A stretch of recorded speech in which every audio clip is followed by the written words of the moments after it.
All right, so today what we're covering, and I really, as usual, encourage you all to ask questions as we go through the chat. We have 45 minutes today. If we do have a number of questions, we'll be able to stay on for an extra 5 to 10 if you'd like to. We do have a lot to cover. So I'm going to firstly hand over to Angus, who's going to talk about the sector's challenges in influencing government. We're going to talk about MTC FutureReadh's approach through a conversation today and why it's important for not-for-profits to use data in government relations. We're going to talk a little bit about government reform that requires outcomes reporting, and I'm sure it's on the agenda for many of you here today. And we're going to have a quick sneak peek of MTC FutureReadh's dashboards that enable them to understand what's going on the ground in communities around Australia in the areas that they work. We'll have the Q&A and share resources with you. So again, please drop any questions you have into the chat, and over to you, Angus. Lovely. Thanks so much, Chrissy, for that introduction, and it's wonderful to have everyone with us today. So I just want to start us off by setting the scene, I suppose, or really just kind of outline the challenge or perhaps the reality check as well in the nicest way, but really just bringing our attention to why government engagement and then the impact measurement and reporting function, the data on this kind of stuff, really matter when we're talking about trying to influence government and get their attention for the decisions that we need them to make. One of the realities here is that government is busy and obviously getting their attention is difficult. And as a result, like busy solving the problems of the world, I should say. And one of the issues that I often see, and perhaps many of you experience too, is that in your organizations in the social sector, you're busy delivering for your communities. And so advocacy, while important, often comes second or sometimes maybe even last. And so it's one of those challenges that I see often, but really we have to try and find ways to overcome it, because advocacy is essential for securing the resources that you need or for getting the attention to the issues you need to be able to get those outcomes you're seeking. There's also the reality that government either is currently or will remain your single biggest funder or funding opportunity. And so getting their attention is not just important, I think, but really an imperative for that funding and influence outcome piece that you're seeking as well. And especially if there are reform pieces and there's a big reform agenda that's happened in the first term of the federal Labor government and it's continuing in the second term that they've won, if there's a reform agenda that's happening that has the potential to wipe you out or impact you negatively in some way, obviously you'd be seeking to make sure that any reform agenda supports you positively and constructively, and that government ultimately achieves that by knowing what your issues are and what the issues of the communities you serve are as well. So there's that reality in this space too. You've probably heard as well, Minister Plibersek recently indicate that data will be important. Data and outcomes will be key to securing government funding. This is a very senior person in the government who's now said this, though it has been said by others in the government, such as Andrew Leigh, for some time. And so that focus on needing to have that data, the evidence and the outcomes piece to prove that what it is that you're doing, i.e., if you're going to go to government and ask them for their support and put to them the case for change, if you don't have that information or that data to put around your argument, then you're going to be at a disadvantage. But there's another factor that's important to take note of here as well. And that factor is that while you've got Plibersek as a senior minister and Andrew Leigh as a junior assistant minister and others running around saying, hey, you need to get your data in order and you need to be able to demonstrate outcomes, the politics is not going to disappear. Okay, and so what that means is that we need to be able to blend these two pieces. We need to be able to blend the outcomes piece with the political narrative piece. And I don't mean politicizing your issue. I mean sensitively and intelligently synthesizing what it is that you do and presenting that back to government so that it answers the questions that they have, not just from outputs, but from the political perspective. And ultimately that tends to come back to the constituency, because we need to remember that politicians are ultimately elected by people across the country. And so they are the ultimate stakeholders that they are beholden to every time there's an election that comes around. So it's bringing those two pieces together to make them work really effectively for what it is that you're trying to do in the funding, policy and legislative space. So there's a couple of key concepts that I want to step through with you today as well to help with I suppose the architecture of what it is that we're going to be talking about from my perspective, and Christy will have other details that she'll insert too, and you'll see that come to life with the discussion with James. But from my perspective, there's two golden rules when we're dealing with government engagement and talking about politics. And the first one here is that politics is about numbers, right? Which from my perspective is very much the data. And then the second part is that all politics is local, which in this instance I'm summarizing as the narrative. And so there are those two elements there, and many of you may have heard these things before, but hopefully, in the way that I'm presenting this, it's making it more tangible and substantive for you to be able to grasp onto in terms of identifying them clearly and then seeing how they come together to help you get outcomes. The other piece here as well is that when I think of government, and at Tanck, when we talk about government with our clients, we talk about government as 5 distinct groups. It's the ministers and shadow ministers, it's the MPs, it's the central agencies, which is places like Department of Premier and Cabinet or Prime Minister and Cabinet, or the Department of Treasury and Finance. All of the other departments, so whether that's an agencies, so like the NDIA or health or whatever it may be, and then the political parties themselves. And then it's important as well, this last concept that I want to introduce you to, is the WIFM, what's in it for me, which is really a perspective taking exercise. And this comes back to that kind of political component of what I was talking about before. When you're talking to a politician or a member of any of those government stakeholder groups that I've referenced, you really need to be taking a step back before you go to them and answering, what do they need to see from me? Or what is it that they're trying to solve that I can support with? And how do I ensure that I communicate that and convey that in a way that they have that aha moment and I can get them on side? Because if you go to them without that, and many of you might have had these experiences I'm about to describe, you're probably going to get you're doing great work, really glad someone's doing this, thanks for your time, see you never. That's ultimately what happens, right? When you don't answer the political well, and if you don't have that evidence base in terms of the data, the impact and the outcomes piece. And so blending them together makes it very, very compelling when you go to these people across these 5 groups in terms of what it is that you're asking for and what it is that you're trying to get them to do. So that's really the scene setting there that I kind of want to bring everyone's attention to in terms of where are we at the moment, why does this matter, and what is the opportunity importantly as well. We're also going into an economic period where we're seeing signs that the economy might be a bit shaky in areas. And so that means that traditionally government will be needing to step up to spend more, but we also know that government is already laden with debt following the COVID period. So they are going to have to be particularly judicious if this negative economic scenario eventuates in where they allocate funding.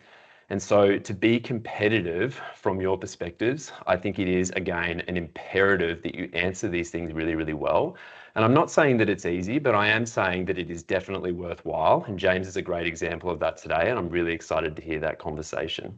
So I'll keep it to that for now. I'm really excited for the conversation that's coming up. And I hope that all of you get a lot out of it today. And I'll hand back to Christy. Thank you, Angus. What a brilliant framing. So helpful as we go into the conversation.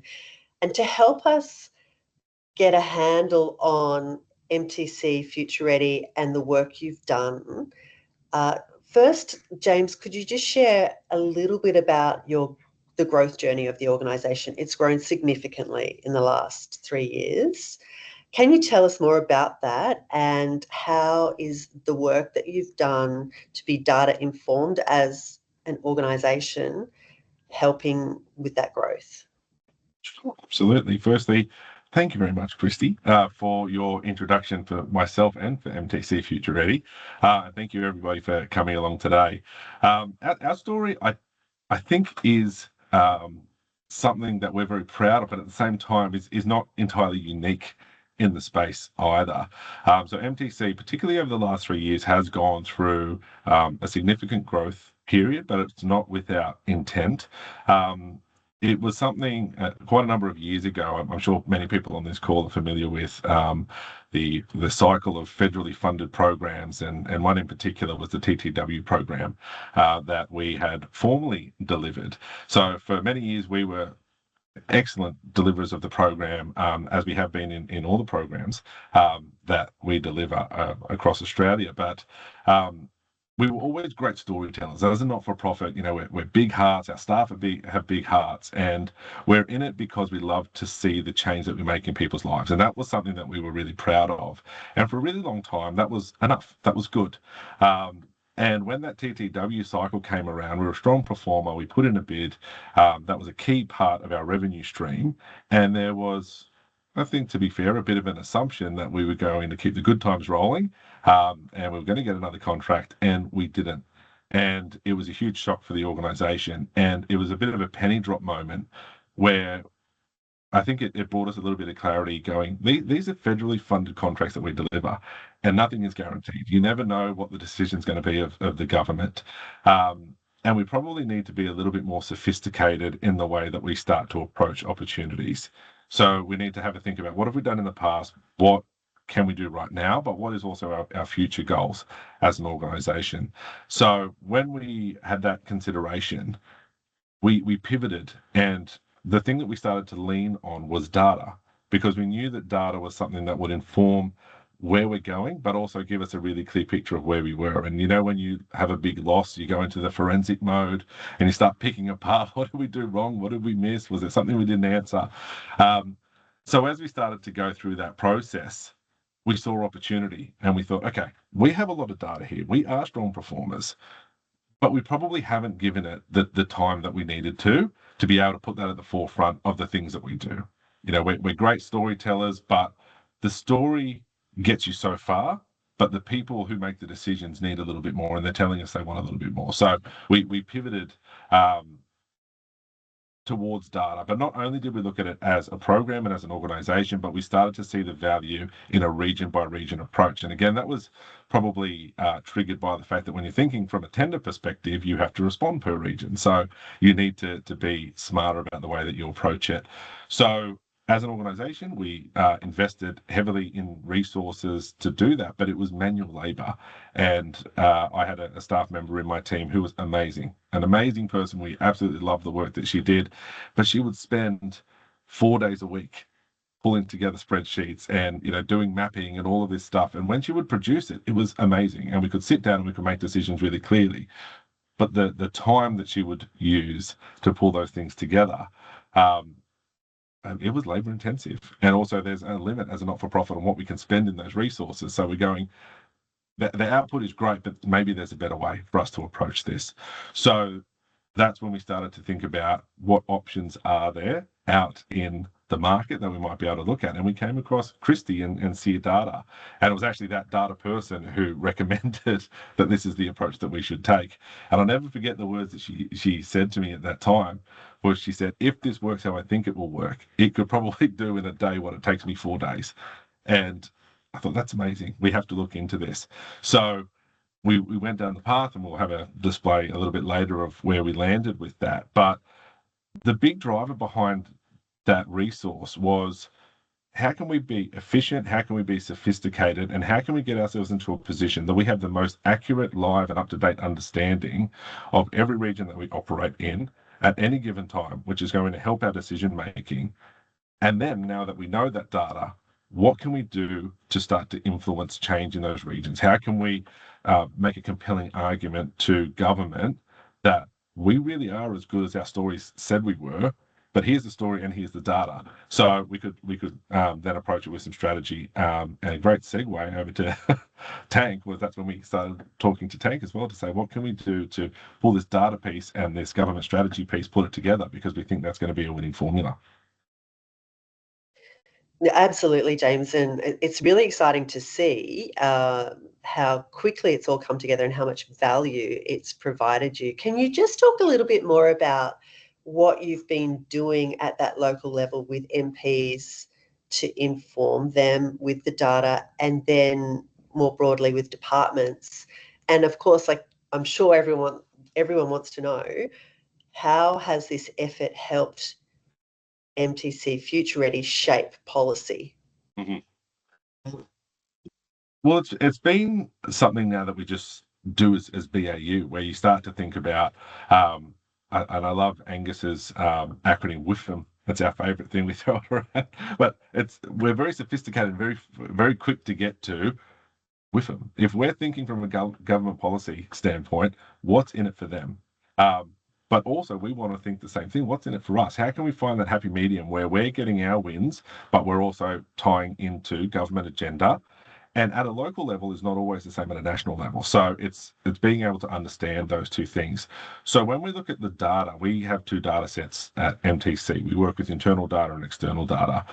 The internal data informs us obviously how well we're going, what our strengths are, what our opportunities are. The external data, though, is what starts to inform part of our strategy. So where we're able to not only understand the demographics of the regions, but all the key areas that drive a region, that allows us to start to look at, well, how are we aligning with that region that we're operating in or that we want to operate in? But then the extra layer that we go to is who's in local government, what's their agenda in the region.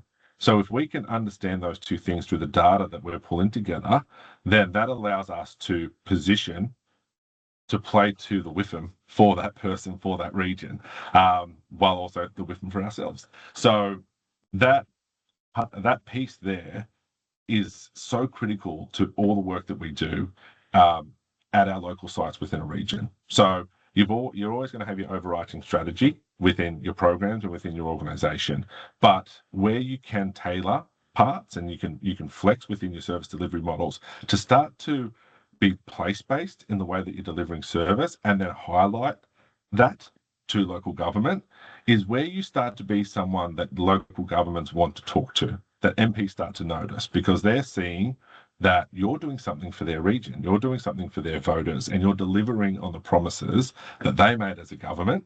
So all of a sudden, you're important to me, and I want to work with you. So it's to get yourself in that position. And I think that if you're constantly updating your data, if you're constantly updating your position and understanding your position, the easier it is to be clear on the value that you're bringing to a region. So that's the spot you want to get to. One of the examples that we're very, very, very proud of is within our Seer program, so Skills for Education and Employment. So we're the largest provider nationally of that program, and we have done for a really long time. That's sort of our key pillar as an organisation. And we were always very well regarded by the Department of Employment and Workplace Relations as a key provider. And again, great at storytelling, great at showing that we could perform. But where it changed for us when we really started to get sophisticated with data was one of the key things was drop-off rates. So I'm not sure if people are familiar with the program, but we get referred people into the Seer program from workforce providers, from Inclusive Employment Australia, or formerly DES providers, will refer people across, and they often have multiple barriers. And we want to keep them engaged as long as possible so that they can complete their courses. Now, in the system itself, we had a 10 to 12 week check-in point to see how people were traveling. But what we started to notice through our data was the drop-off rate was actually closer to 6 weeks. So between that 6 and 8 week period, we had all of these drop-offs happening, but we weren't checking in. The system wasn't built for a check-in. But when we looked at that data, we thought there has to be a reason. So we started to measure the reasons why people were dropping off in that period. So this was something that we started to do because we had a vested interest in finding out. And what we found was all of those reasons that they were dropping off were things that happen in life. You know, people had financial commitments, they had financial stresses, family stresses. There's very serious things like domestic violence or, serious illness. There was all of these things that started to come up. But the program as well wasn't built to deal with that. It was just built to deliver education. So what we did with that data was, okay, we know there's a problem here. What can we do to solve this? So we brought in a position which we called the CSO, the Customer Support Officer, and we started to address those things in their life. So we sort of worked as a case manager to make referrals to professionals that could help with some of these other areas in these people's lives. What that ended up doing was it increased the engagement rate significantly. Now, I don't have the exact stat in front of me, but we significantly increased the engagement rate, which increased the completion rates at the end. And we went to government and we said, we have made significant changes to this program by bringing in this role, and we think you should pay attention to this. They were extremely happy with the work that we have done. And now in the new Seer contract that started last year, we are now funded. So every Seer provider nationally is funded for what's now called a PSO, not a CSO, for 4 hours per person nationally. So that's tens of thousands of people that now have guaranteed support for all of those life things that happen that were stopping their ability to engage, to learn, to complete those courses. But all of that stemmed from us paying attention to data and being able to use data as the evidence to say, we've got a problem and we've got a solution. And if you work with us, we think that this could work on scale. And fortunately, the government backed that idea, and here we are. So we're very proud of them. Yeah, fantastic example as well of improving outcomes. That's right, which ultimately is what it's all about. Improving lives. So Angus, you've worked with MTC FutureReadh for some time now. Can you explain what is the strategy to engage government and local MPs for MTC? So, I mean, I think James just did such a wonderful job, and I feel really proud of him, actually, of how much he's really absorbed and brought to life in the work that we do. The particulars of the strategy really begin with that clear objective setting, right? And I think in this instance, what I'm hearing that NTC did, and it follows with the work that we did with the objective setting, was they really understood what is the core problem or the core issue that we have here, and that's that first kernel that you have to establish in order to be able to build everything else around that. And so it was going back to the drawing board and saying, well, what problem do we exist to solve, but what are the barriers that we're experiencing? But also this other piece that we do with our organisations and working with MTC too was helping them to see the opportunity of where you could go with what you do and what's available in the political and the government environment as well. And so it's articulating all those things in the first instance.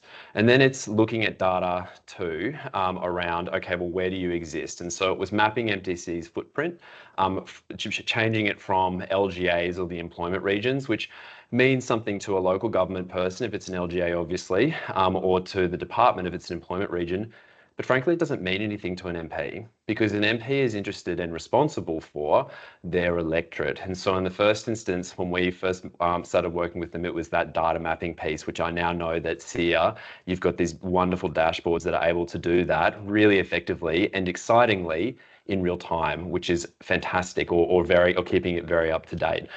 Now, why does that matter? It matters because if you go to an MP and you can't demonstrate by the numbers and with the stories, so again, it's that data and narrative piece that I was talking about before, what you've got to do with them, they're going to say the things that I said before, sounds nice, but I've got to move on. Well, you might not ever actually get there because you'll get held up by the gatekeepers in these offices who are dealing with lots of issues. And if they can't see how you have a clear connection to their constituency, to their boss's electorate, i.e. the MP's electorate, then they're going to move you along. And so it was starting to do that stakeholder mapping using data, but also looking at who are the people of influence who are connected to MTC as well. And so there is this other judgment piece that comes in terms of exercising good judgment around who in the political stakeholder network is relevant across departments, across cabinet, because obviously you're going to have a primary minister who's responsible, who you will probably seek your funding from, the majority of it, but there will be others as well. And so it's the strategy creation, it's the stakeholder mapping, but then it's a messaging and framing piece as well. And this is where values and being able to identify and articulate them very clearly and easily is or simply I should say, is really important, because we worked with MTC to help them translate what it is that they do that aligns with, at the time, the federal coalition government, right? And the coalition, there are many good people across politics, but they have a different set of values to Labor. And I think what MTC was able to very successfully do in the work we did together was to pitch to the coalition what it was that they were answering in coalition values, the ideals around self-reliance, independence, self-determination, which are very much that right set value piece, while still being consistent with their own internal values as an organisation. And that's critically important, one, because I believe in it, and two, because politicians have got strong noses for stuff that doesn't make sense. And so if they feel like you're being inconsistent with your own values, they're going to wave you away as well. So we talk about that as the messaging and framing piece. Then there's a litany of other things that we do around that in terms of event activations, obviously the tried and true letter writing, thinking about other engagement points with bureaucrats. We worked with James and the team to help create a dashboard that went to more senior people within the department who had previously been out of reach from MTC because they weren't able to get their attention. And so we went through that process, right, of using the data, mapping it back against the WIFM from the departmental perspective of these more senior people, and then presenting it in a way that made sense for them there. And a really interesting thing happened here, right, where there was the engagement out to MPs saying, hey, we'd like to meet with you, and here's the context in your electorate, and securing those meetings. And then there was the engagement with the senior departmental people. Now, and they were getting the information, the background information on MCC as well. And what happens when you get an MP meeting from a member of government is they go to their key minister and say, hey, can I have a brief, just a one-pager before I go meet with this stakeholder? And the advisor in the minister's office says, sure, and they go back down to the department, right? And so then you've got this link of the information that's happening here, and you get this consistency and clarity of message all aligned. And that's the kind of thing that they did very, very well and continue to execute very, very well, which I think is a big piece of their success. Clearly, they're an amazing organization, but that strategic piece in terms of what we focus on and what we worked with them on was a big part of how we pulled the strategy together. Fascinating and so powerful. Angus, so could you just more broadly explain, I mean, you introduced this in the framing in the beginning, but could you more broadly explain why it's important for not-for-profits to use data in government relations? I mean, you've talked about it, but how and why does it help? And are there any examples of shaping policy that you've seen with your clients? Certainly. So I think the policy areas that immediately come to mind where we've seen this shape policy in those spaces, it's across early years, aged care, education, mental health, and sort of the gamut of areas that are within that as well. LGBTIQ plus issues, sexual and reproductive health, family domestic violence, housing. Like we're really proud of the work that our clients have done with our advice, because that is the way it works here. It's around equipping them, empowering them, and upskilling them to be able to go direct to government to basically make that case. And I think the data in that instance, the first part of it is it gets you through the door, and that's very, very important. Because the argument that this is an important issue and morally it's the right thing to do, it just doesn't work. It's lamentable, but that's the reality that we're dealing with. And so that's where the data is essential. And in the policy formulation space, you can have a really rich story, and that, if you get through the door, convince the politician. But when it goes back into the department, if you don't have those metrics, if you don't have that data to support what it is you're talking about, you're going to get a lot of pushback there. And so if you think back across those 5 stakeholder groups that I was talking about before, what we aim to do with our clients, and MTC have done this really well, is build relationships across all 5 of those groups. And those 2 departmental ones, the central agencies, remembering that Treasury is in there and they really care about this stuff. And then the departments themselves, where you've got technical stakeholders, they are very interested. And remember that they are advising directly the ministers. The other group that's going to the ministers are the backbenchers, the other elected officials, predominantly from the party of government, but crossbench too. And so having the data then really matters. So, I've seen this work on first of their kind policy statements in New South Wales, the same in Victoria and South Australia. I've seen it secure election commitments for organisations, and that's something that I would encourage everyone on the call to think about. There's an election in South Australia in March next year, and then there's an election in New South Wales in Q1 of 2027. So I'd be thinking about your data story now to make the case for election commitments, and also at the moment, the budget process is happening to back up your budget submissions if you're making them as well. So it's really, really important, and they're the top line examples that come to mind. I just wrote that down because we work with a number of justice reinvestment initiatives in South Australia, and we're over there in Murray Bridge in a couple of weeks. So I'll be sure to make sure that's on the agenda. Definitely do. All right, so brilliant. Thank you, James.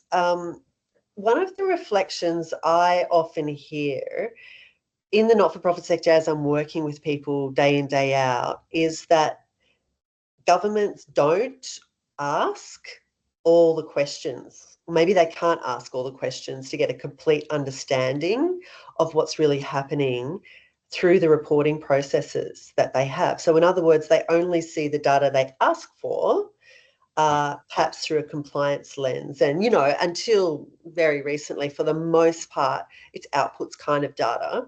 And so and they only get a small part of the picture. They don't really know what's going on the ground. So what's your take on that? What's your view on the opportunity?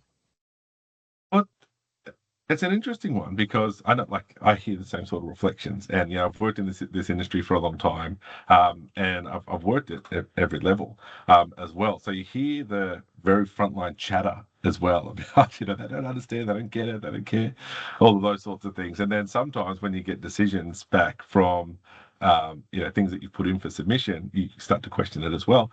But I think it's hard, and maybe this is me being a bit dream state and blue sky thinking. But I think that ultimately we're all people, and I think that everybody, even in government, I'd be shocked if there was someone who didn't care at all. I think they just look at it from a different lens, and often they've got their agenda and they've got people that they need to answer to and policies that they're trying to work within, and all of these frameworks. There's all of this stuff going on in the background, and I think that they set the measurements for data that's important to them. And then they put it out and say, if you're going to deliver this contract, or you're going to deliver this piece of work for us, we want to know X, because that's what's important to them. But I think what's unique in the not-for-profit space is, as I was saying at the beginning, this is often a heart-driven sector. I know that's a very broad statement because everyone has their own unique piece, but not-for-profits often are driven by different things. Although we can be commercial sometimes in the way that we approach things, what drives not-for-profits generally is the sheer impact. It is the stories that we make. It's the lives that we change. But that's not necessarily what drives a piece of funded legislation from the government that says this is what we expect out of this contract. But I think the opportunity lies in people who look outside of the box and say, well, we're not just going to report what you ask us for. What's our opportunity to give you more data, to give you stories, to teach you a little bit about what we see every day and the way that we're making a difference that you haven't necessarily asked for? So I've always heard the same sort of thing, that perhaps they're not asking the right questions. But I think in turn it also falls back on us, and it says, well, you're not giving the right answers either.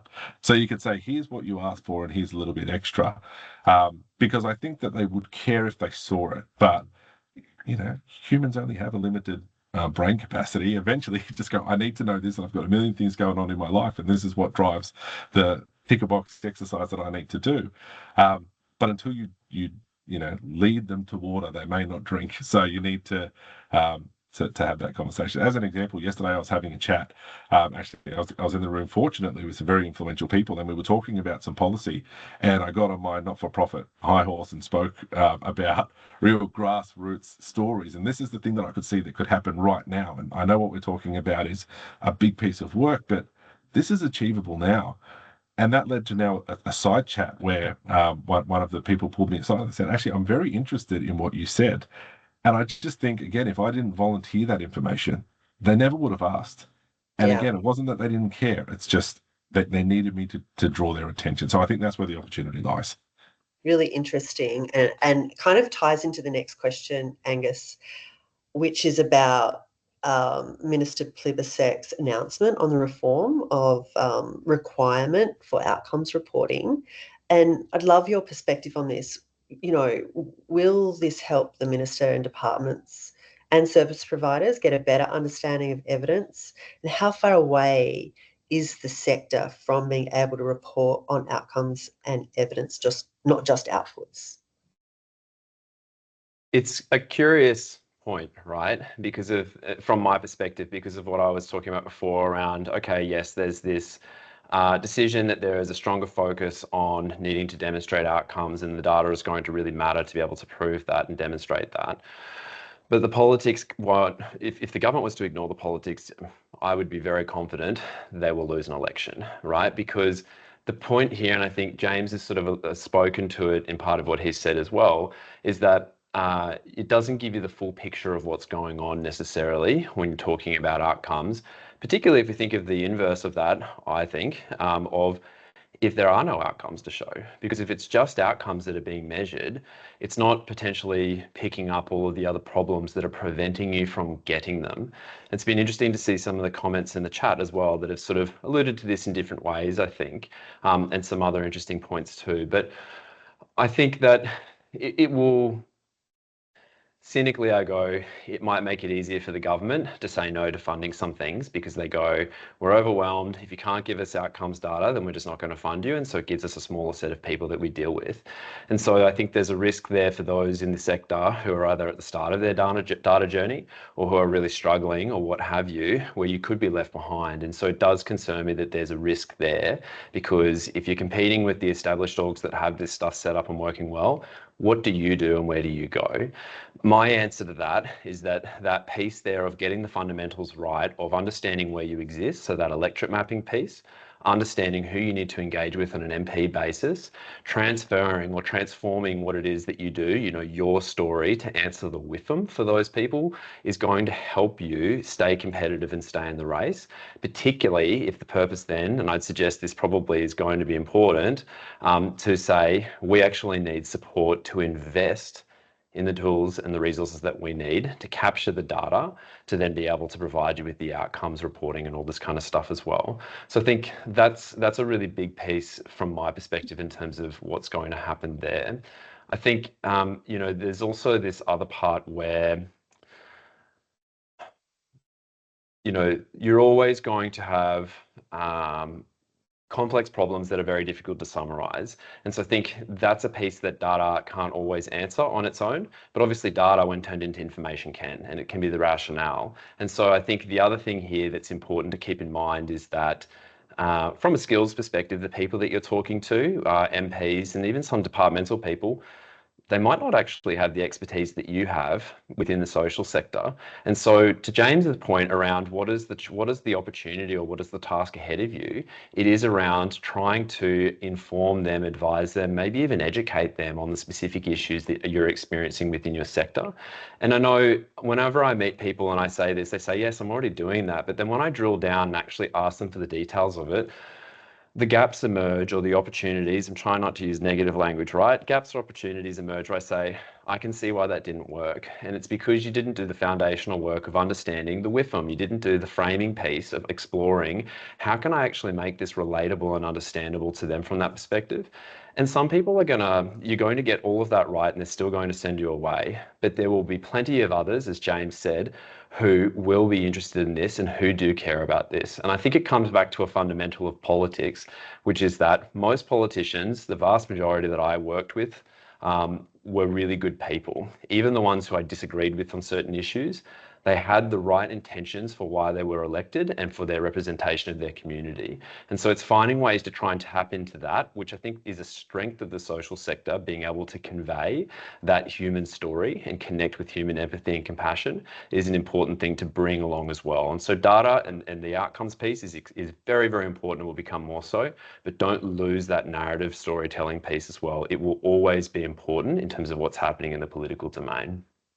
Thanks, Angus. And I think it goes to Jai's question, and Jai is the head of impact at FRRR, and he's talking, poses that question, different forms of evidence and outcomes measures that have not been seen or immediately related to, do you think that's feasible? Just a quick response to that would be good. I think it is, but the audiences that I think you have to put that to are going to be outside of the Minister's office in the first instance, and I'd be focusing on committees, because committees are where this stuff can actually be investigated within the political apparatus, more so than what's happening at the ministerial level. Even though it might be very important, and I probably agree with you on that, the Minister's office just doesn't have the capacity to be able to go and do this, and the department is probably tied up investigating or trying to make the Minister happy, right, by doing whatever is going on there. So my suggestion there would be work on the committee membership that is related to the issue you're talking about and build those relationships there. And if you can layer, you exist in a committee member's electorate and you've got a connection to their committee portfolio responsibility, that's going to become a very strong reason for them to engage with you. So that's how I would start to approach it there. There's other ways, but that's the most tangible one that I think you should look at immediately. Thank you, Angus. Great insights and brilliant advice. We're going to show you what MTC's data looks like. I'm going to ask Adam in my team, beg your pardon, Adam, if you could share your screen and just walk us through quickly. And if you do have any questions as we go through, please drop a question in. I know we're almost at time, so we're going to do this fairly rapidly. Thank you. Thanks, Christy, and thanks to the MTC team for letting us share a little sneak peek of their dashboard. Before we start, quick note on Seer. It's a data platform that brings together all of this rich data that James and Angus and the team spoke about. So both that internal data that is their own caseload data and comparing it and bringing in that open data like demographic, labour market, community indicators across Australia within the same platform. So we can connect to your own data, and we also host a lot of the ABS, AHW, vacancy data all within the platform. So what I'll be walking through today is a quick view of how MTC use it to better understand the locations that they work within and to use that to tell their stories with that region by region specific version in mind, and also looking at their site specific data as well. So as you can see, this is the MTC hub on the platform. There's 4 main areas. So programs shows MTC's overall caseload, so the amount of cases that they're managing. Site shows what's happening location by location. Employment regions and LGAs is that really rich community, demographic and labour market picture and data. And the state and national view just gives those high level trends. So for today, I'll focus on those 2 things of local demographic data and also MTC data. So I'll just start off by clicking into the employment region section. So as you can see, we have the platform, a few high level options for us to be able to click through, but I'll just walk through the employment regions section.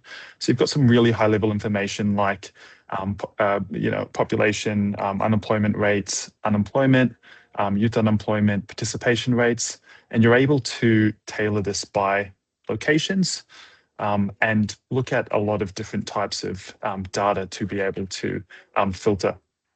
So I'll switch that to Barwon, and what you can see is the population and employment information for that region. So that's the really quick high-level open data that we maintain and host on our platform that MTC team can quickly access and pull to be able to generate, share those insights both internally and also for when they're doing their work with MPs and government. If I go back to the hub page, I can then look at the data by operation. So I'll click on sites. So on sites, it gives me the high-level data of MTC caseload, sense of scale, how many people they're supporting, when they're the busiest. We can look at by status, but this is a really cool section that I think really illustrates not only the work that MTC do, but how they're thinking really strategically and cleverly about using not only their own data, but existing open data to inform. So on the left here, we have MTC caseload data that's pulling in directly from their Salesforce CRM instance. So they can see who they're supporting by age, by month, this current month. They can compare that with the ABS population data for that region. And then they also are getting regularly monthly updates from Workforce Australia data to look at for the region that they're supporting, what does that look like by age? So what I've just shown you is a view of the holistic regions, but as you can see at the top here, I can filter that further and go down to Surrey Hills, for example, and it will then give me operational data for that site that can be used. So this is, again, really rich, awesome data that can go further, and you can look at gender, Indigenous population data, etc. But James, any hand over to you. Love your dashboard. It's great to be able to share it. Any insights or little comments that you'd like to share? So I hope it's a lot of data. If you're a data nerd like me, this gets you excited looking at these sorts of things. But what this gives us is a really quick snapshot to be able to make quick decisions or if you've got a gut feel about something, this can just tell you, yes, you're on the right path or not. An example of how we might use something like this is when we're looking at our own caseload data, compare that to, say, the total workforce caseload in the region, we can very quickly see where we over-index. So what's our point of difference within the space? So we can see we're over-indexing on people who are over 55 years. Let's delve into that data and understand a little bit more. There could be an opportunity for us to highlight our impact with that data once we start to unpack a little bit more. It could lead us into running some pilots in that region because, again, we know that we're over-indexing. So can we make a real impact in that region, doing a pilot that we can then highlight to government later? But this very quickly can give us some snapshots to lead those sorts of things. Or alternatively, in a very real case, if we're writing a tender and we need to be very specific about what's our point of difference, particularly if we're highlighting when we do things really, really well, we can come in here and draw this data. And this is a live dashboard. It can be picked up by people that we're working with anywhere in Australia. So it's also that efficiency point as well. So, we're doing these for every regions, and all the other details that we have here are really about efficiency, speed to accurate information, and then utilising that to tap into opportunities. Thanks, James. So finally, do you mind bringing up the final slide, Angus, for us?